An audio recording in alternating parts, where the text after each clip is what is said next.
トアという名前は日本語にすると永遠っていう意味があるんですけれども、フランス語にするとトワエモア、自分ではなくてあなたと一緒にという意味も含めているので、本当にお家にいるような感じ、レストランなんだけれどすごく落ち着きがあって楽しくつながっていけるような、そしてそれがずっと続いていけるような空間を作ることができればいいなと思ってます。料理も歴史のあるフランス料理と自分たちが今日本人でこのパリにいて融合というかができるようにしていければいいなと思ってお店をやっています。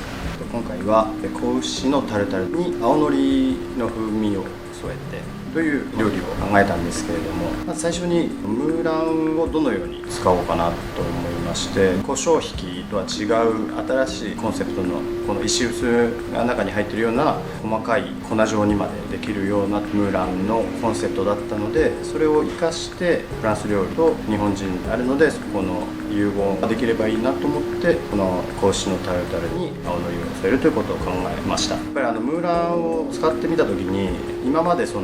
海苔もそうですし乾燥したものっていうものがあんまり細かくできなかったので、今回はそれを使って香りを出すということができればいいなと思いました。子牛のタルタルはフランス料理にあるものですし、イタリアのものも料理も入ってるんですけれども、海のもの、例えば牡蠣ですとか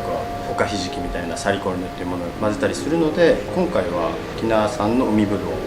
入れてみて、新しいムーランを使って子牛と海ぶどう、それから青のり、それからこのチップスはキャフタムシカというサルデーニュ島のスムールを使ったチップスですね。それにオレガノが振ってあったり、あとはこの野菜のクルジェットの中にはロガティーナっていうとてもクリーミーなモッツァレラが入っているので、お肉とあと海のもの、それに乳製品、黄色い点はレモンのコンフィですね。甘いわけではないんですけど、あとはケッパーのフリットが乗ってます。日本、あとはフランス、イタリアみたいなものを融合できたらいいなという